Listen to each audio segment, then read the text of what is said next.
یکم مارچ کو ملک ممتاز حسین قادری شہید کا نماز جنازہ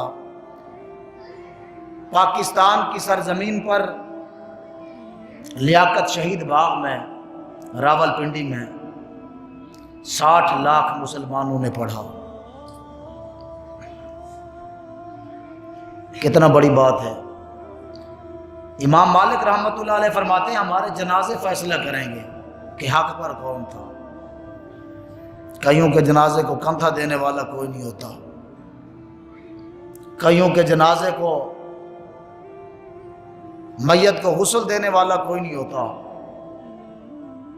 لیکن ممتاز کتنا خوش نصیب ہے۔ مرنا تو ہے نہ ایک دن، لیکن ممتاز ایسی موت مر گیا جس کو موت نہیں کہا جاتا بلکہ قرآن کہتا ہے وَلَا تَحْسَبَنَّ الَّذِينَ قُتِلُوا فِي سَبِيلِ اللَّهِ أَمْوَاتًا، جو اللہ کے راستے میں قتل کیے جاتے ہیں وہ مرتے نہیں ہیں۔ وَلَا تَحْسَبَنَّ الَّذِينَ قُتِلُوا فِي سَبِيلِ اللَّهِ أَمْوَاتًا بَلْ أَحْيَاءٌ عِندَ رَبِّهِمْ يُرْزَقُونَ، وہ مرتے نہیں ہیں بلکہ وہ تو زندہ ہیں اور اللہ کی جانب سے انہیں رزق بھی دیا جاتا ہے۔ یہ وہ ہے مجاہد، رب کی راہ میں لڑنے والے، اپنی جانیں قربان کرنے والے۔ بظاہر آپ کی میری نظر میں انہوں نے موت کو سینے سے لگایا ہے، لیکن میرا رب کہتا ہے تم ان کی موت کے بارے میں سمجھ ہی نہیں سکتے۔ کبھی فرماتے ہیں وَلَا تَقُولُوا لِمَنْ يُقْتَلُ فِي سَبِيلِ اللَّهِ أَمْوَاتٌ بَلْ أَحْيَاءٌ وَلَٰكِن لَا تَشْعُرُونَ، جو اللہ کے راستے میں مارے جاتے ہیں انہیں مردہ نہ کہو، وہاں تو ان کو مردہ تصور بھی نہ کرو، یہاں انہیں مردہ نہ کہو بلکہ وہ تو زندہ ہیں، انہیں رزق بھی دیا جاتا ہے۔ یہاں وہاں فرمایا چوتھے پارے میں بل احیاء عند ربہم یرزقون، جہاں کہا بل احیاء ولکن لا تشعرون، وہاں کہا کہ ان کو رزق بھی دیا جاتا ہے، اور یہاں کہا تم ان کی حیات کے بارے میں، ان کی زندگی کے بارے میں شعور نہیں رکھتے،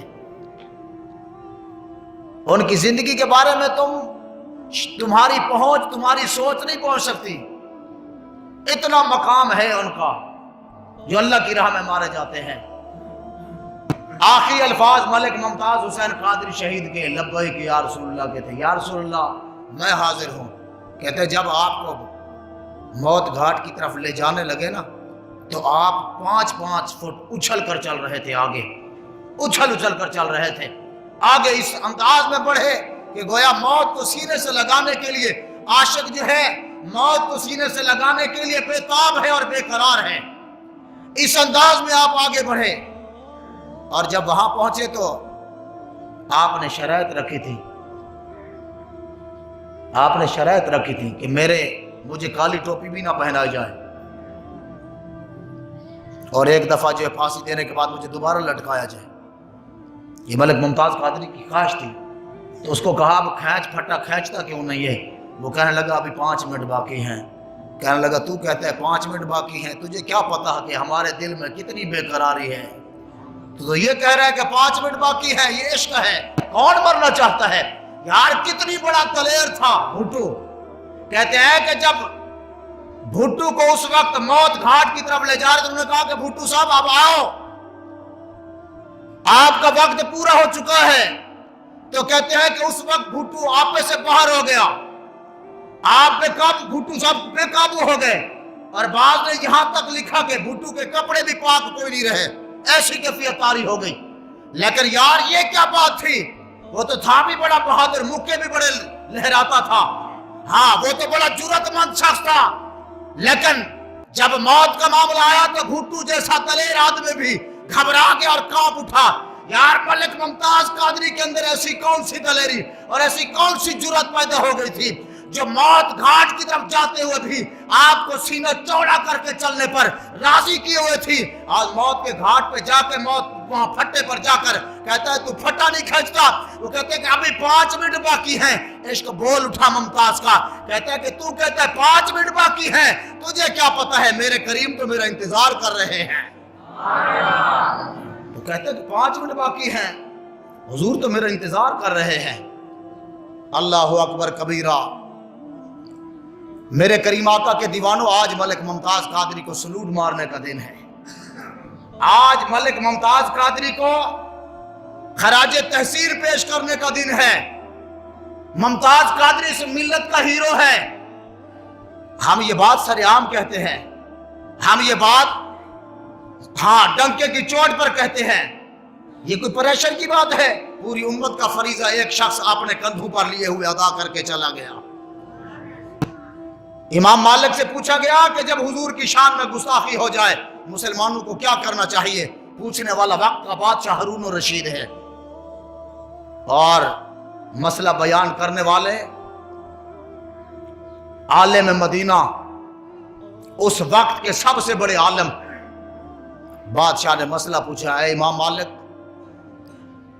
اگر کوئی حضور کی شان میں گستاخی کر بیٹھے پھر امت پر کیا حق بنتا ہے؟ امت پر کیا حق ہے؟ امام مالک رحمۃ اللہ علیہ فرماتے ہیں امت کو چاہیے کہ اپنے نبی کی گستاخی کا بدلہ لے۔ یہ عالم مدینہ یہ بات کر گئے، اور آج ہم کہیں کہ ممتاز قاتل ہے۔ نہ، ممتاز قاتل نہیں ہے، ممتاز عاشق ہے۔ ممتاز قاتل نہیں ہے، ممتاز اس ملت کا ہیرو ہے۔ ممتاز ہماری سر آنکھوں کا تاج ہے۔ ساڑھے اکھاں دا تارا، سر دا تاج کیوں؟ جو پوری امت کا فریضہ تنے تنہا ادا کر کے چلا گیا ہے، اس لیے ممتاز ہمارا ہیرو ہے۔ ممتاز قادری کو تو زمانہ یاد کرے گا۔ بابا کہتا ہے یہ تو محشر کو ہوگا معلوم، جیتا کون اور ہارا کون۔ یارو چند لوگوں کے معاملات کی وجہ سے آپ سمجھتے ہیں کہ اب دین ہار گیا ہے۔ بابا سے جب پوچھا گیا کہ آپ ممتاز کی بات نہیں کریں گے آج کے بعد، بابا نے کہا ممتاز تو اس ملک کا ہیرو ہے، ممتاز کی میں تو کیا میری آنے والی نسلیں بھی بات کریں گی۔ ممتاز کو ہم کیسے بھول سکتے ہیں؟ ممتاز بھلایا جا سکتا ہے؟ ممتاز قادری کو امت بھول سکتی ہے؟ عاشق ممتاز قادری کو بھلا سکتے ہیں؟ میں کہتا ہوں لوگوں، تمہاری قبریں بھی لوگ بھول جائیں گے، ممتاز قادری کے مزار پر جا کر قیامت تک سلوٹ مارے جا رہے ہوں گے۔ لوگ آ کر کہیں گے کون تھا یہ ممتاز؟ ایک پولیس والا تھا، ایک کانسٹیبل تھا ممتاز۔ یار وہ کتنا بڑا غیرت مند کانسٹیبل تھا، پولیس والا تھا، جس نے نہ گھر دیکھا، جس نے نہ نوکری دیکھی، نہ جس نے اپنا گھر بار یار دوست کچھ بھی نہیں دیکھا، اپنے نبی کی عزت پر پہرا دے کر چلا گیا ہے۔ کتنا بڑا نام تھا، کتنا بڑا۔ اور وہ یہی تو کہتا ہے یا رسول اللہ تیرے چاہنے والوں کی خیر، سب غلاموں کا بھلا ہو، سب کریں طیبہ کی سیر۔ یا رسول اللہ صلی اللہ علیہ وسلم، یہ تو وہ معاملہ ہے۔ بابا کہتے ہوئے چوک تے بہ کے ناتا پڑھنا آسان، ممبر تے بہ کے حضور دی گل کرنا آسان، تے ہاتھ کڑی بھی لگی ہوئی ہوئے تے پھر کہہ رہا ہو یا رسول اللہ تیرے چاہنے والوں کی خیر۔ ہم محبوب کی خاطر سانپ سے ڈسوا لیا صدیق نے، یہ بھی ممتاز قادری پڑھ رہا ہوئے۔ یار سوچنے والی بات نہیں ہے، ممتاز ڈریا نہیں، پریشان نہیں ہوا۔ وہ کہتے ڈرنا کسی، اقبال بھی تو کہہ گیا اقبال ان کے عشق نے سب بل دیے نکال، مدت سے آرزو تھی کہ سیدھا کرے کوئی۔ اقبال کہتے ہیں حضور کا عشق ہی ہے انسان کو سیدھا کر دیتا ہے۔ یار یہ تو کانسٹیبل تھا، اس نے کہا کانسٹیبل تھا، تمہیں کیا پتا، میں سرکار کا نوکر تھا۔ جب سے حضور کا نوکر ہوا، سرکاری نوکری چھوڑی، سرکار کا نوکر ہوا۔ جب مدینے کے تاجدار کا نوکر ہوا، پھر مشائخ نے بھی اپنی پتریوں پر بٹھا لیا ہے۔ سرکار کا جو نوکر ہو گیا، اللہ حضور کی سچی اور پکی غلامی نصیب فرمائے، حضور کی غلامی میں جینا، حضور کی غلامی میں مرنا نصیب فرمائے۔ غازی ملک ممتاز حسین قادری آج بھی ہمارا ہیرو ہے، کل بھی ہیرو تھا، رہتی دنیا تک ہمارا ہیرو رہے گا۔ مجھے بتاؤ یار، 71 سال ہوئے پاکستان کو بنے ہوئے، لوگ بادشاہوں کے نام بھول گئے، غازی علم دین کا نام کوئی بھولا ہے آج تک؟ غازی علم دین پاکستان بننے کا سبب بنا، پاکستان بننے کا سبب جو بنا وہ بھی ایک غازی بنا۔ اور انشاءاللہ العزیز آج جکو مارچ کے دن میں یہ عرض کر رہا ہوں رب کی بارگاہ میں، مولا جس طرح غازی علم دین کی شہادت کے سبب یہ ملک بنا ہے، یا اللہ ممتاز قادری کی شہادت کے سبب اس ملک کے اندر نظام مصطفیٰ کا سورج طلوع ہوتا ہوا دیکھنا نصیب فرما۔ اور انشاءاللہ وہ وقت دور نہیں ہے، لوگوں کو وہ وقت دور لگتا ہے، ہمیں وہ وقت قریب لگتا ہے۔